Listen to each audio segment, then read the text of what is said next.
There's a drive way back. It might be. It could be. It is. Holy cow. Welcome to another broadcast of Bricks Behind the Ivy. Hey, Cub fans. Welcome to another episode of Bricks Behind the Ivy. I am your hostess, the mostest, Jeff Candid Cubs Rogowskis, and we had a mixed bag of a week. Always love returning to Cleveland. It's where it happened. It's where we did the thing on a Wednesday. But not as good memories there this time. Thank you so much for joining us. And if you've been watching for a while, make sure you hit that subscribe button. If you're listening to this podcast, make sure that you review the podcast so that we can continue to grow Bricks Behind the Ivy.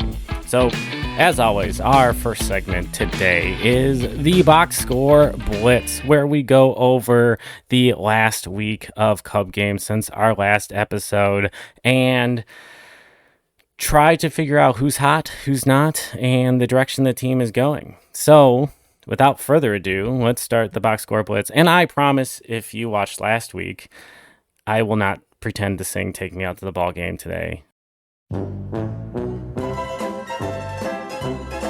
Guys, 3, 2, 1, take me out to the... Sorry, I do not want your ears to bleed, but if you are from the Chicago Cubs and you're listening to this, that is my informal audition tape to lead the 7th-inning stretch. So, hit up your boy. But, without further ado, the Box Score Blitz. 3, 2, 1. Go. So the Cubs had a little bit of an uneven week. They only played 5 games because they had an interesting situation in which the rivalry games are a 2 away and 2 home sets. So they had their 2 at U.S. Cellular, guaranteed rate. Comiskey, whatever you want to call it. They had their 2 versus the White Sox and then had an off day on Sunday. Super weird. I didn't even know what to do with myself without baseball on Sunday. What did you guys do? Leave some notes in the comments on what you guys ended up doing with your Sunday. Anywho, the Cubs took both games in the Crosstown Cup. We won the BP Cup. Whoop-de-doo. Is the BP Cup a thing? I don't think so. I don't know. I don't care.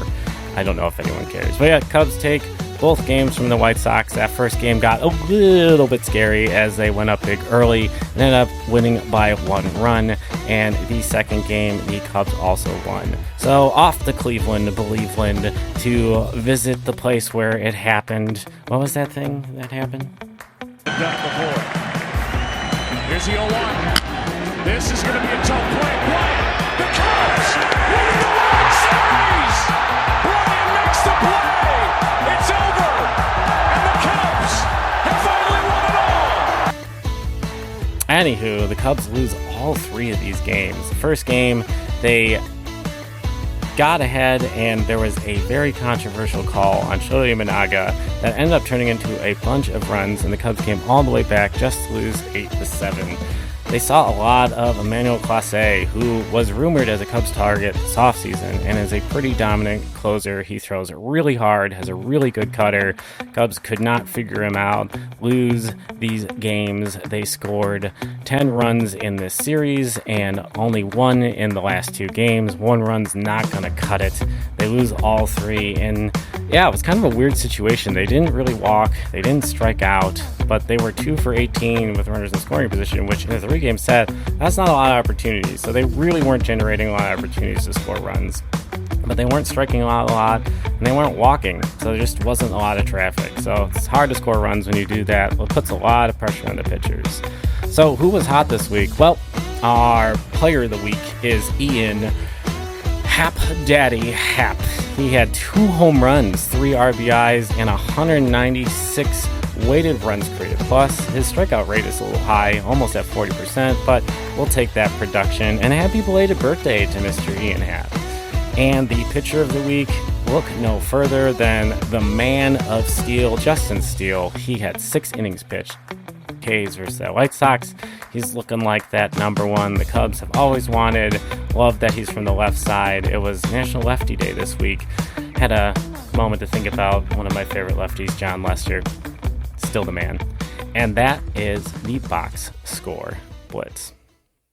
So let's set the scene. The Cubs are sitting still a little bit out of the playoff range, and by a little bit, it's kind of a lot of bit. The Cubs were approaching 500 going into this series this past week, but losing all three in Cleveland did not help their case. They really needed to take at least one there, but it didn't end up happening. They were not great games. The offense did not look good. And, it was pretty frustrating. The Cubs are now 6 games back in the wild card after kind of closing the gap to 3.5 with their win streak last week, and they've lost 3 in a row. They welcome the Blue Jays this weekend, followed by the Tigers, which both teams are under 500. So hopefully the Cubs can, generate some home cooking and win some games. And it'll be the homecoming of Javier Baez to Wrigley Field as a Tiger. So kind of exciting to see that. Javi obviously is not the same player as he was, but really loved him in his time with the Cubs. So in a quick standings update, the Brewers still remain in first place. Cincinnati Reds got pretty hot this week, swept the Cardinals, and are now tied for second in division, both at 60 and 61. Cubs just behind them at 59 and 63, and the Pittsburgh Pirates have lost 10 in a row and are now 56 and 64. So the Cubs are 6 games back in the wild card, and there is a opportunity here to kind of stack up some wins as the Cubs are playing a lower class of team over the next few weeks. So how do they do that? Well, I'm going to tell you how. Here are the 3 things the Cubs need to do to make the playoffs in 2024. Number 1. Well, the Cubs really need to hit. And they need to hit for slug. They had 2 starts this week, one versus Alex Cobb, who has not been particularly good, and then Matt Boyd coming off of the IL, in which there was an opportunity for guys that weren't as sharp to really kind of pound on those guys, and they just didn't do it. Boyd's debut, only 1 run. Alex Cobb, the Cubs only got 1 run. They scored versus Ben Lively, but even Naga wasn't sharp. So, a little bit of an issue when the pitching betrays you and the Cubs aren't scoring. It's really hard to win games. When they were winning, when they went on their little win streak, when they took 3 of 4 from the Cardinals and immediately followed by taking, 2 of 3 from the Twins, they were slugging. They were in the top 10 in baseball at that time. They weren't striking out a lot, but their OBP dropped, which is something that I've noticed that, since the All-Star break, they're not walking as much. In aggregate, they're one of the top 10 teams in walks and, on base percentage, but that has really dipped, and it's not because of a huge climb in the strikeout rate. They're still not anywhere near one of the worst teams in strikeouts, but it seems like there might be a little bit of a game plan around being a little more aggressive, swinging more. Not sure what's going on there, but the Cubs really need to score runs to win games. 1 run is not going to take it. After the Guardians series, we saw the strikeouts really balloon and batting average is dropping and walks are staying significantly below the major league average. On the season, the offense is at a 97 weighted runs created plus, which is about 680 OPS, and 699 is the major league average right now at weighted runs created plus. But what would help? How could they fix this? Well, they need to get on base. Maybe they need to start taking more pitches and trying to walk. Obviously, the say a strike zone isn't helping him getting pitches, way outside the zone, and being too selective has been an issue at times for this Cubs team, as they have not been able to generate, consecutive hits. So maybe a more consensus approach to walking. If you look at the top offenses in baseball, one of the top offenses in baseball, the top offense in baseball is the Yankees. And, it helps. You've got 2 superstars in that lineup at minimum at the top. You got Juan Soto and Aaron Judge, who are on base and slugging machines, which, hint, hint, one of those guys is a free agent. Please go get him, help this team. But those guys are helping that offense significantly. And, ultimately, when you're looking at that team, their on-base percentage is really high and their slug is high. So they're getting guys on base beyond just the batting average, which can have some randomness. And then once they're getting on base, they're slugging. So they're driving those runs in. So it seems a little traditional, it seems like an unsustainable offense, but the Cubs' batting average is low, their on-base percentage is dropping, and they're just not slugging nearly enough. So they need to fix one of those things. On-base might be the quickest path to that, and trying to get more traffic on the bases so that they can try to produce more runs. Number 2, the Cubs really, really, really need to figure out their bullpen. And guess what? They have. They've been so much better since July 4th, as Beth Mullins mentioned on the broadcast last night. They have blown saves, a lot of blown saves. They're in the top 5. But ironically, if you look, the Dodgers, who are in the first place in the West, have 22 blown saves, and they're leading the West. So blown saves aren't necessarily an indicator of a team being good or bad, but the Dodgers also have one of the top offenses, so they're scoring enough runs that when they are blowing the saves, it's in close games, but they're still blowing teams out, and they're still winning enough games that that's not affecting them. Now, when it comes to the playoffs, we'll see if that ends up being an issue for the Dodgers. And it also helps, that they have 3 perennial all-stars kind of anchoring that lineup in Mookie Betts, Shohei Ohtani, and Freddie Freeman. But since July 1st, the Cubs' bullpen has been 5th in WAR, and it's really been led by their Jorge Lopez acquisition, Porter Hodge, and even Hector Neris. Hector Neris has a 1.48 ERA in his appearances, hasn't given up a home run, is at 13 strikeouts and 12.1 innings. Yes, his saves are terrifying. They make me ill, and I have a hard time watching them sometimes. They make me want to spew. If you're gonna spew into this. But he has been effective, which is probably why he's still getting to go out there. The numbers are, solid, but he's still walking guys, and there's still too many hits. But the strikeout rate is there when the splitter is working. So until he kind of falls apart, I don't see him getting replaced from that role. But the bullpen has really stabilized, which has made this team better. Starting pitching has been good this year, too. Even with turnover, Jameson Taillon started the year hurt with a little back issue. Justin Steele got hurt in that first start of the year.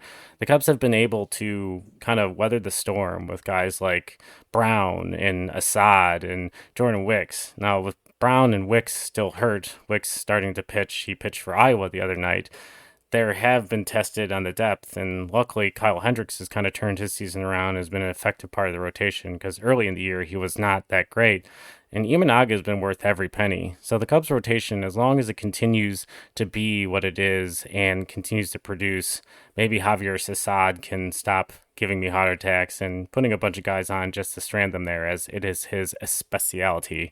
But ultimately, the starting rotation has been pretty solid, and they would be more solid if we go back to number 1, the Cubs score runs. And the last one, number 3, on how the Cubs can make the playoffs, just win. Obviously, there's a lot of things that are going to fall in their way. And Lance Brzezowski said on Marquee the other night that for the final 41 games, and this was prior to the last game versus the Guardians, they needed to go 28-13, which is about a .666 winning percentage. And they are playing the type of opponents that could help them achieve that. I mean, they have 10 of 13 of their remaining opponents are below 500.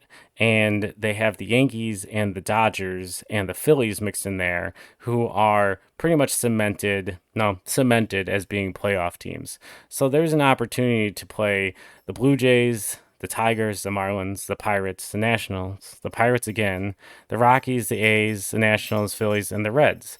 So there is a lot of opportunity for this team to kind of stack up some wins as they're playing the opponents that are going to help them. Now, I'm not saying the schedule is easy. It's easier than other teams. You still have to win ball games. So the task is in front of them. They're in control of their destiny. And we'll talk on another podcast about what this team would look like in the playoffs, how they would deploy their team, and how successful they could be. But hey, stranger things has happened. Just get in and see what happens. Get into the tournament and see what happens. And maybe we can turn around how we feel about this season. What do you think? What are the things that you think the Cubs need to do well to make the playoffs? What are the likelihood you think they'll make the playoffs? Leave some message in the comments if you're watching on YouTube, or come check us out on Twitter. Send me a DM, retweet the tweet from the podcast, and let me know what you're thinking about in the Cubs' chances to make the playoffs. Well, it wouldn't be a Bricks Behind the Ivy episode if we didn't get a visit from our guy, Harry Caray. He has another Deep Thoughts with Harry Caray. Come check it out. Holy cow! Hello again, everybody, and welcome back to Deep Thoughts with your buddy, your old pal, Harry. I'm back with another deep thought on this Cubs season. Boy, oh boy, I had to come out here and visit my guys out here in DeKalb, Illinois, hop on the ambulance to get my blood pressure taken, because I don't know if this team's going to give me another grabber, but boy, oh boy, oh boy, it's been a long season and we still got a little ways to go, but here we go with some more deep thoughts. I know I got some guys running some stuff in the booth, but before we get to that, this time our shout out's going to be going back to all those youngsters out there, young and old, that are going back to school to go ahead and learn and smart and all that stuff. Good luck to you this school year, but a special shout out goes to one of our kids that works in the booth every day, Nick Erickson, who's going down to the University of Georgia. Hey, go dog! Thank you for all that you do for our stats and for all you do. Boy, oh boy, I got to make sure that keep up with these young kids who are drinking a Red Bull. Hey, Nick, this Red Bull's for you. Ooh, boy, oh boy. But let's talk a little bit of Cubs, shall we? You know, first of all, welcome Isaac Paredes, to the ball club. Kid's been pretty good, I kind of find it funny. Isaac's last name's spelled backwards is City Rap.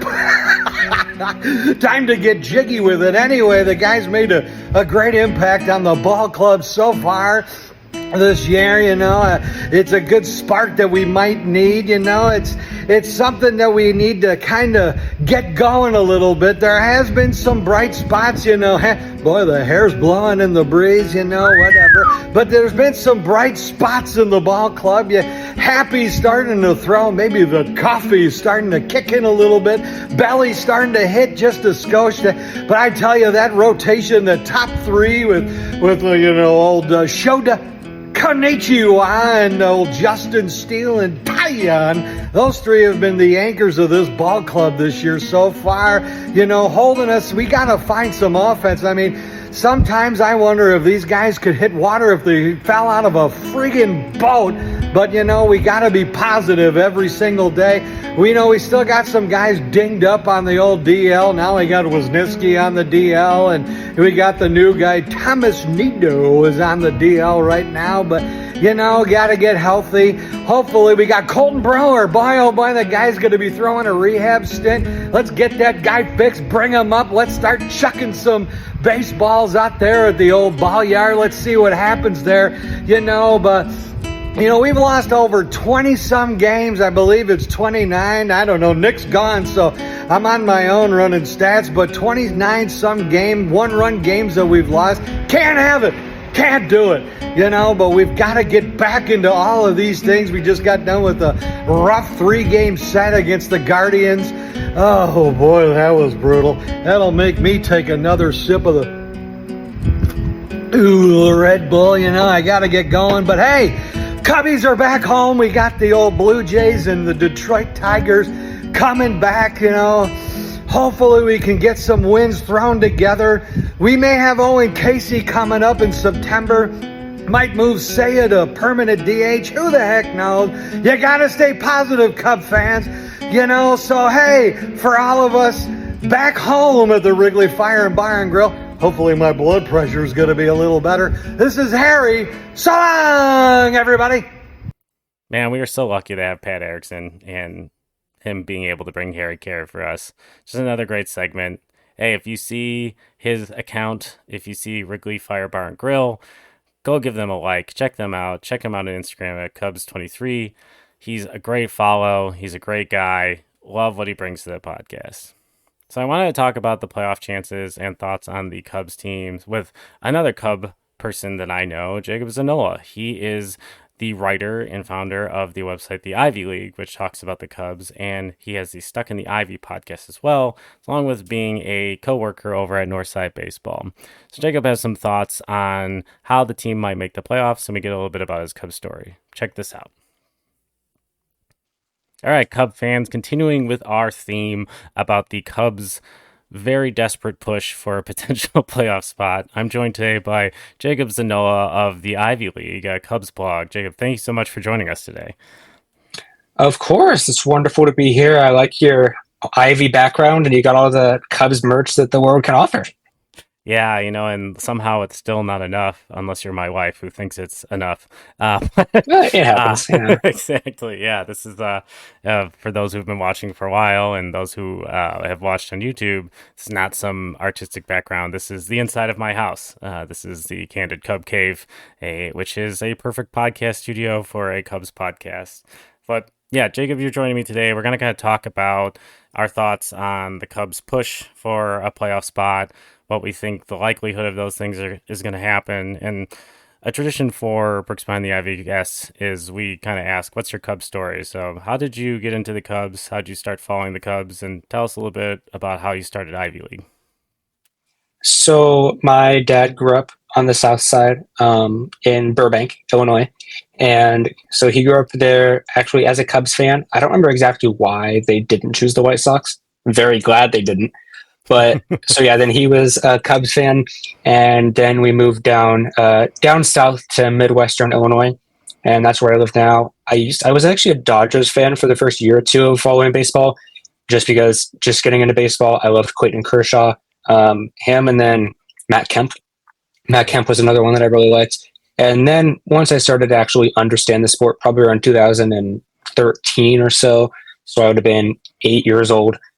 Is when I moved to the Cubs, and then ever since then, my deep analysis of the Cubs started in about 2022, but I really started learning more in 2020 during the pandemic, and so I really just went full on from there. And then it was back. Man, it was back probably in January that I was talking with a friend. We were playing Fortnite late at night, and I just was like, "Hey, do you want to start a blog?" And he was like, "Yeah, why not?" We were both tired. We weren't thinking straight. And then the next morning I woke up and was like, that's actually a good idea. And we did. And ever since then that's also helped my podcast grow. Since then, I've also joined another blog, which is how I met you. And so now we got a whole mini baseball empire that's growing by the day. Yeah, just so folks know that Jacob and I both are contributors over at Northside Baseball, and go check out their content. A little plug for Matt Trueblood and the gang over there. Thanks for taking us on and letting us grow our Cub connections and leading to opportunities like this where we can kind of talk about the Cubs and, figure out how to fix the team. Because if it's not us, then who's going to fix it, right? So, yeah, exactly. Yeah. So, yeah, the 2024 Cubs are a conundrum. We're not going to kind of dig into too much of the things that everybody's talking about, the runners in scoring position, the bullpen, the lack of a true closer, blown saves. But the Cubs are in an interesting opportunity that, got a little trickier after the sweep in Cleveland this week to really stack some wins against some opponents and potentially chase a playoff spot. What are your thoughts about, the likelihood of that happening? If you had to rate it on a scale of 1 to 5, 5 being very likely or possible and 1 being impossible, what are your thoughts on the Cubs being able to do this, and what's your rating? I would say the chances we make the playoffs are about 6%, 10 if I'm really nice, which I'm not, so 6%. And it's been such a frustrating season. And my main takeaway from this season is that these problems we knew would happen. Most of them we knew would happen, and they were solvable. They were fixable. But I believe one executive GM said once, they said the White Sox are a mid-market team that acts like a small market team, and the Cubs are a large market team that acts like a mid-market team. It's all upstairs. It really is. I think I don't know how we can make the playoffs. Taking 1 of 3 from Cleveland would have been fine because, like you said, we have such an easy schedule coming up. But even now, we would have to just destroy everybody to even make the playoffs an afterthought. Yeah, I think that's a fair point. I think I would probably put it, on the 1 to 5. I'm going to put it on a 1.5. Yeah, and generally. Yeah, I would say a 1. Yeah, the Cubs, like I tend to be, I don't know, empathetic will be the word. Optimistic's not the correct word. That's Sean Chapin's job. He's the optimistic Cub fan. But, I think, they do have an opportunity. Like it's not, the door's not shut, but no tiebreakers really for the teams above them makes it additionally challenging. They're not playing any of the teams that are above them is going to make that additionally challenging. And, they're going to have to play at a 666% winning percentage down the stretch to really give themselves a shot. And it's not even a guarantee.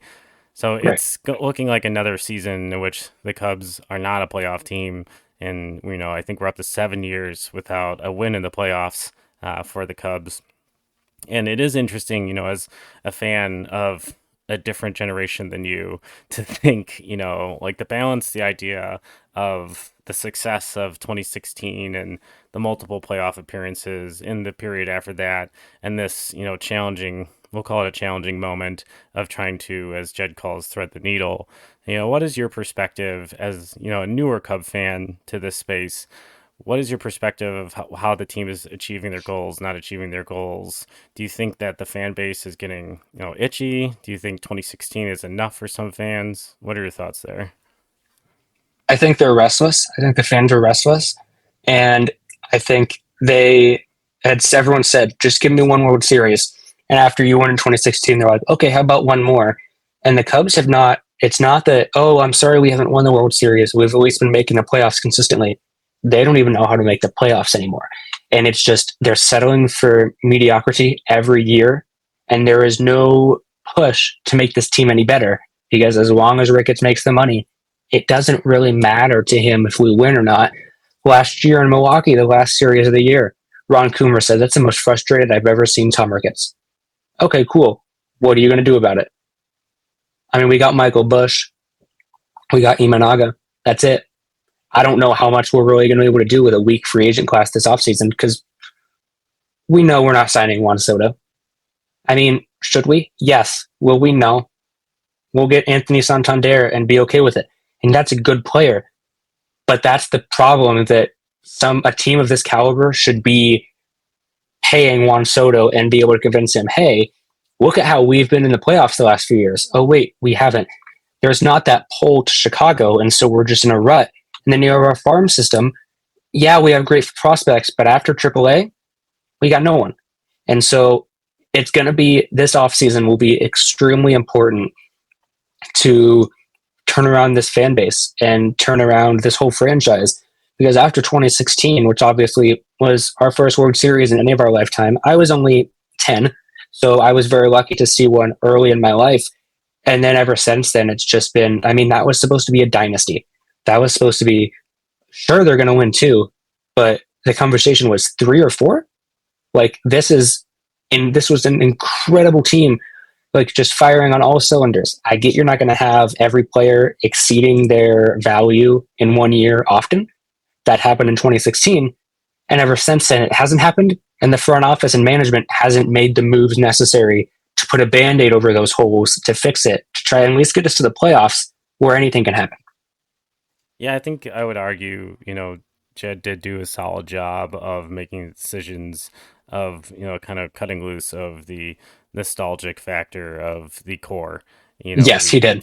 You did get return, for Rizzo and Bryant and Baez and such that, has, restocked a farm system. But yeah, depending on the ranking, as re-rankings are coming out this week from MLB Pipeline and others, the Cubs are sliding down for exactly what you said. They're very top heavy, and even their top heavy isn't like top heavy. It's, Right. top 100 prospects, but we're not sitting on Chris Bryant. We're not sitting on this guy that's, a middle of the order plug that's going to, change the dynamics of this lineup. So they're in an interesting position. I think I agree with you. It's a very, very important offseason. I think they either need to use the cupboard, the top end of this cupboard to address the issues on this roster, or, they need to pony up the dough and give Juan Soto a blank check and one hell of a sales pitch.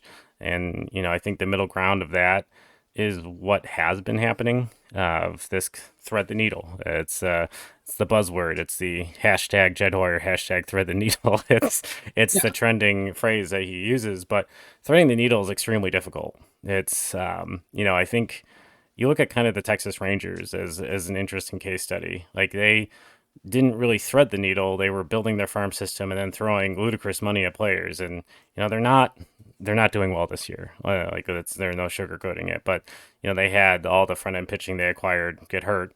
And, Jacob deGrom, we could kind of predict that. And Max Scherzer obviously being hurt, and they just haven't been able to kind of stack together wins as other guys have gotten hurt. But yeah, they put in a top payroll. They've got guys in that lineup that people fear. And that's probably the biggest issue with this Cubs lineup is unless everybody's kind of on a heater, there's not a guy that's going to like carry them when other guys are low. And I think, bringing back Bellinger this year was the hope that he was that guy from the second half but health and other things have kind of prevented him from, really getting locked in. And it's a very challenging picture. And so one thing that Jed did differently at this deadline that I'll commend him for is trading Christopher Morel. And I thought, that he was untouchable given his propensity to not want to trade players, I feel, that, are at the sell low and, as you call it, prospect hugging. So I'm hoping that's kind of an indicator this offseason that, they'll look at moving some of these prospects. And especially while they still have like that high ranking, that high pedigree in baseball ranking lists, and even before some of them make it to the majors, I think there is potentially an argument that it would be a disservice to have them come up here because this enigma or the little shiny toy that nobody really knows how they're going to be in the majors, like it's erased by small sample sizes and long commentary. And I would assume front offices are smarter than that, but the Twitter vacuum sometimes. Look at PCA last year and his extremely small sample size, and people are like, this guy's a bust. Yeah. And obviously, he wasn't coming out in gangbusters this year, but he's really starting to find a stride, and his numbers have been pretty positive and, since the beginning of August, and looks like he's kind of tapped into something, and his speed is a game changer, and just being an average bat with his glove is so positive. But yeah, I think it would be potentially a disservice to the value of these players to have them have small sample sizes of potential failure in the majors if you're planning to move them. But there's also, if there are certain players that you really think you're going to want to keep, Owen Casey likely, as 670 Score kind of talked about him being likely call up. He's got to be put on the 40-man anyway. So getting him a cup of coffee and trying to find things he can work on is a very solid idea. But like Matt Shaw, Moises Ballesteros, guys like that, barring injury, I just don't think we're going to see, which is something that, friend of the pod, Cubs on Deck, talk about this week about potential ETA for the top prospects at Iowa. And I implore you to check that out. It's a really good episode about, the individual prospects. But, I think that's a good place to leave it as we sit on hope that this season has a little more meaning. And, I think it would feel appropriate to kind of go on a run to just miss, because that is, I feel like, would be probably the most frustrating thing for the fan base. And there's just been easily so many things that have made times this year tough. So, Jay, where can people find you on socials? Where can they find Ivy League, and where can they find your podcast? Yeah, so I'm on Twitter at Jacob Zanolla. Odds are you've probably seen me trolling someone or posting baseball news. I do a little bit of both. But yeah, so on Twitter at Jacob Zanolla. I am on Twitter on the podcast at Stuck in Ivy Pod. That's our Twitter and Instagram, Stuck in the Ivy Podcast on Spotify and Apple. And then Ivy League Cubs on all socials and ivyleaguecubs.com. And then obviously Northside Baseball as well, that we both write for. But yeah, the Ivy League Cubs and Stuck in the Ivy are the two that those are my, my babies. Those are the ones that I've started to grow over the last few months. Makes sense, as Bricks Behind the Ivy is also my baby. But thanks so much for joining us, Jacob. Go check out his content and give him a follow, a like, just like our podcast. Give him a review, help him get some reach. Thank you so much for your time today. Of course. Well, thank you for joining us for another episode of Bricks Behind the Ivy. If you liked what you saw, make sure you pound that subscribe button, share this with all your friends. If you're listening on the audio, wherever you are, Apple Pods or Spotify, make sure to subscribe and review this podcast. Thank you so much for listening, and I would be so sad if I didn't mention the world's greatest sponsor, Wrigleyville Sports. Wrigleyville Sports is a family-owned and run business since 1990, adjacent to Wrigley Field with the best Cubs merch in town.